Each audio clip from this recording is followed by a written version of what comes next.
இப்படியும் ஒரு கூட்டம் இருக்கு. இப்படி ஒரு கூட்டம் இருக்கான்னு நீங்க மேலோட்டமா நினைச்சிருப்பீங்க. ஆனா அந்த கூட்டம் இப்போ உலகம் முழுக்க வளர்ந்துட்டு இருக்கு. அவங்க ஏன் வளர்றாங்க, எப்படி வளர்றாங்கன்னு தெரியுமா? உலகம் முழுக்கவா? அப்படி என்ன பண்றாங்க அவங்க? நம்ம ஜல்லிக்கட்டு போராட்டம் வரலாறு காணாத வெற்றியா இருந்தாலும் அது முடிகிற நேரத்துல போலீஸ் நடத்தின அராஜக தாக்குதல் நம்மளால மறக்க முடியாது. நம்ம சின்ன பசங்க நினைக்கிற இந்த கூட்டம் தான் இந்த பிரச்சனைய ஐநா சபை வரை கொண்டுட்டு போயிருக்காங்க. காவல்துறையோட மனித உரிமை மீறல் தாக்குதல்களை விசாரிக்க சொல்லி இவங்க அனுப்பின ஆவணங்கள் ஐநா பொது அவையில விசாரணைக்கு எடுத்துக்கப்பட்டுச்சு.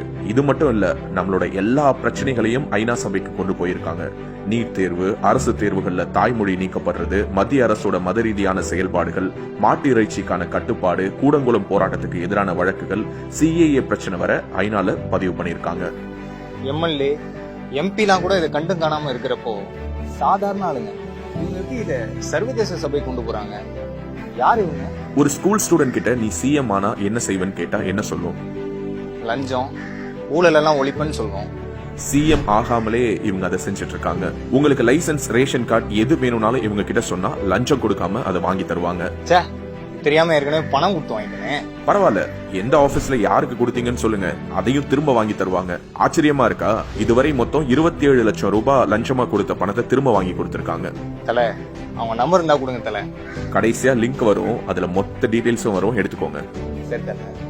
அவங்க வேற எதுனா பண்றாங்களா என்ன? தமிழ்நாட்டிலேயே அதிகமா பிளட் டொனேஷன் பண்ண குரூப் இவங்க தான். ஸ்டேட் செகண்ட்னு கவர்மெண்டே சர்டிஃபை பண்ணிருக்கு. ஊரெல்லாம் ஏரி குளங்களை தூர்வாடுறது, மரம் நடுறதுன்னு செய்யறாங்க. 10 கோடி பனை மரம் நடுறது இவங்களோட இலக்கம். அத்தனை பனை மரம் இருந்துட்டா நம்மாழ்வாரையா சொன்ன மாதிரி நிலத்தடி நீரே வத்தாது.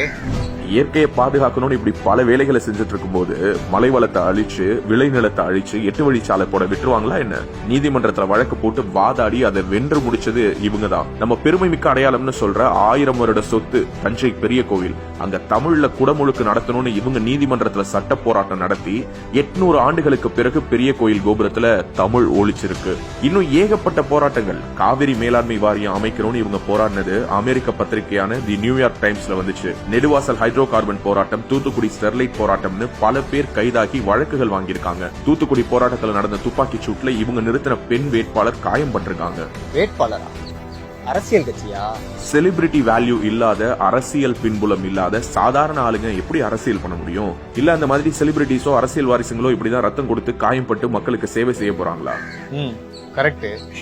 இவங்களும் நம்மள மாதிரி படிச்சுட்டு வேலை தேடிட்டு இருக்கிறவங்க. அங்கங்க சேல்ஸ் ரெப்பா, டிரைவர்ஸா, டீச்சர்ஸா, ஐடி எம்ப்ளாயிஸா, பிரைவேட் எம்ப்ளாயிஸா, கூலி தொழிலாளியா இருக்கிறவங்க, கடையில வேலை பார்க்கிற, விவசாயம் பார்க்கிற மிடில் கிளாஸ் மற்றும் லோவர் மிடில் கிளாஸ் ஆளுங்க தான். நம்மள மாதிரி இருக்கவங்க தான் இத்தனையும் செஞ்சுட்டு இருக்காங்க. நாம 2017 ஜல்லிக்கட்டு வேணும்னு போராடணுமே, இவங்க அதுக்கு முன்னாடியே தடையை மீறி ஜல்லிக்கட்டு நடத்தி தடையை நீக்கணும்னு போராடி கைதாகி இருக்காங்க. இப்படி எல்லாத்துக்குமே போராடிட்டே இருக்க முடியுமா? போராடுறவங்களே அரசை நிர்வகிச்சா போராட்டங்களே தேவை இருக்காதுல்ல.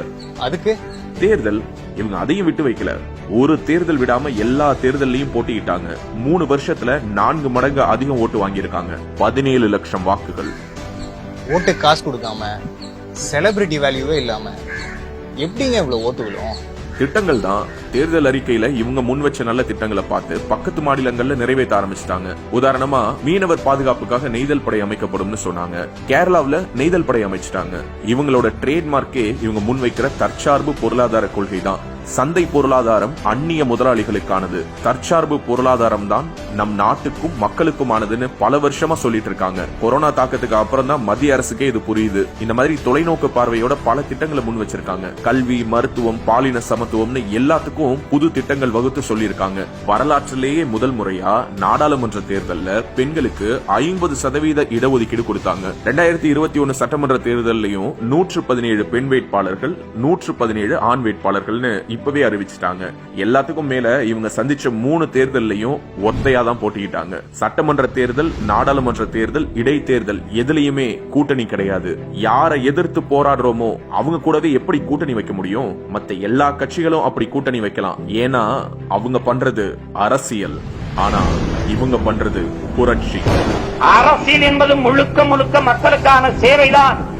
உங்கள் பிள்ளைகளின் அரசியல் என்பது அனைத்து உயிர்களுக்குமான தேவையும் அதை நிறைவு செய்யும் சேவையும் தான்.